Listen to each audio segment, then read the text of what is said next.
Так, сейчас расскажу вам по комплектации немножко. Ну, даже не по комплектации, а какой нам достался этот автомобиль. Вот такое вот красивенькое литье. Литье было на зимней резине. Я вчера уже поменял на летнюю. Летнюю взял у родственников. Второе лобовое стоит, до сих пор еще не снято. Но, как они, хозяева говорят, они его не снимали. Это второе лобовое. Его надо будет отклеить, снять. А не снимали они его по причине, что у них в городе только гравий в основном везде. И камушки летят, говорят, чтобы не сделать, не поставить сколы. Вот они не снимали лобовое. Чехлы, которые уже такие поюзанные, их надо будет выкинуть. Комплектация простенькая приборка. Вот. Полноразмерное колесо запасное, не докатка, двигатель 1.3, шепчет. Смотрели литровые вицы, они все трясутся, вибрация дикая, и ревут и не едут. Здесь в салоне намного тише, комфортнее. Магнитола Пионер.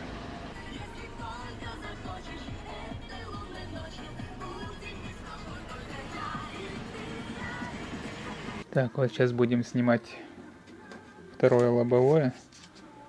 Она вот получается приклеена тут этим скотчем или что это черное. А внутри еще прослойка, вот это как типа двухстороннего скотча белая.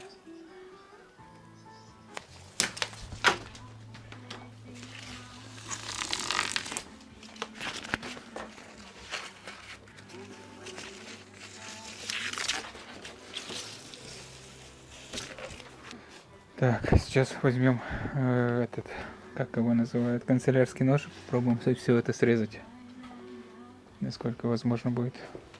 Перед машиной поставим. А тут я дальше сам перекочусь.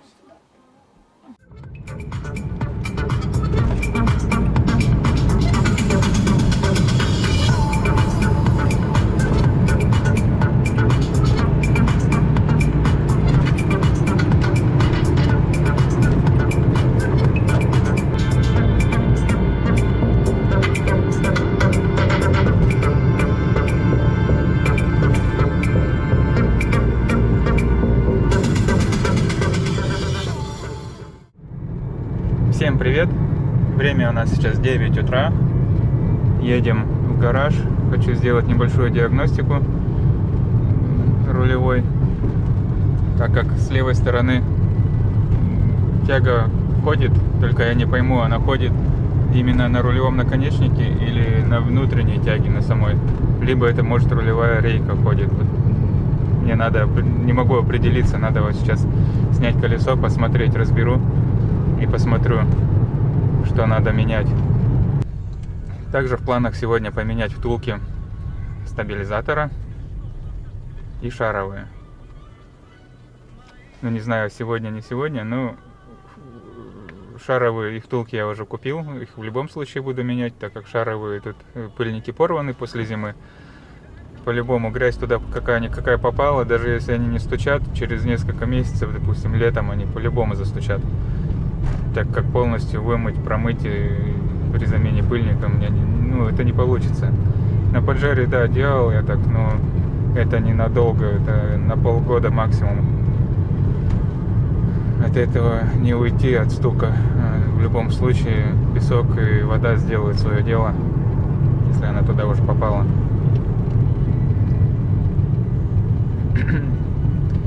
Также вчера обнаружил, что здесь на правом шрусе, на внешнем, шрус, граната, как все по-разному называют, допустим, на гранате, на правой гранате, на внешней, это порван пыльник.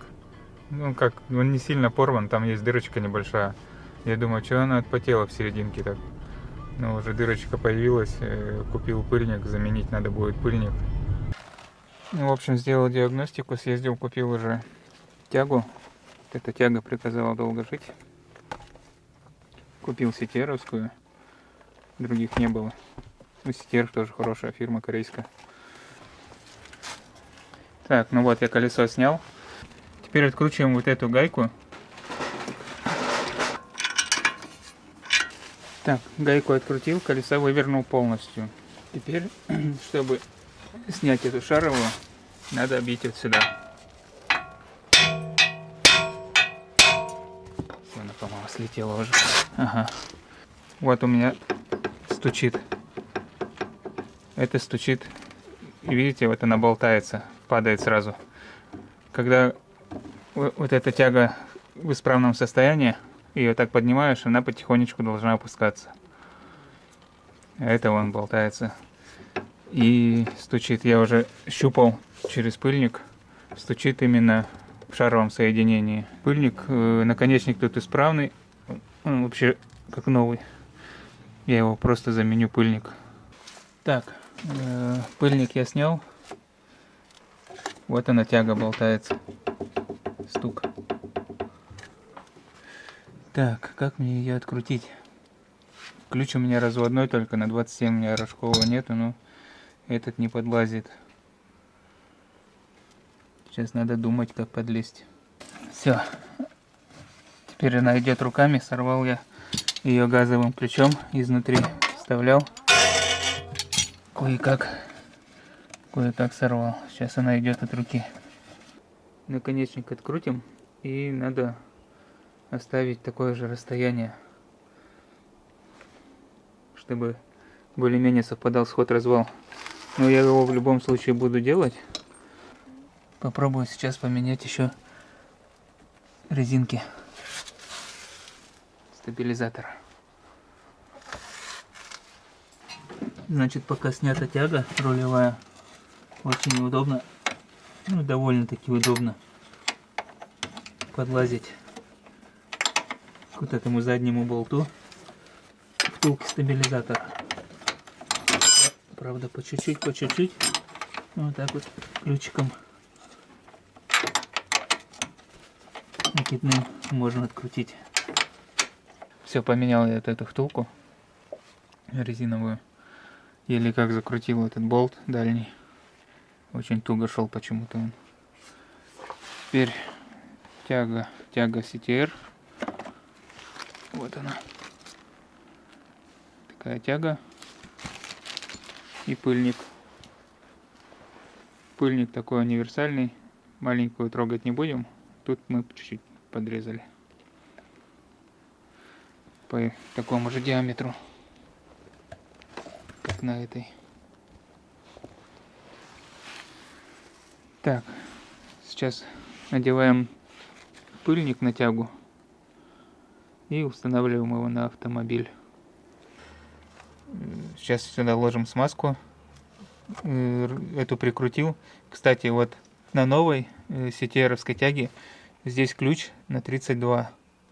На вот этой, которая стояла родная, там ключ 27. Нужен рожковый ключ. Сюда вот. Сейчас аккуратненько одеваем пыльничек. Туда. Оп, оп. Все.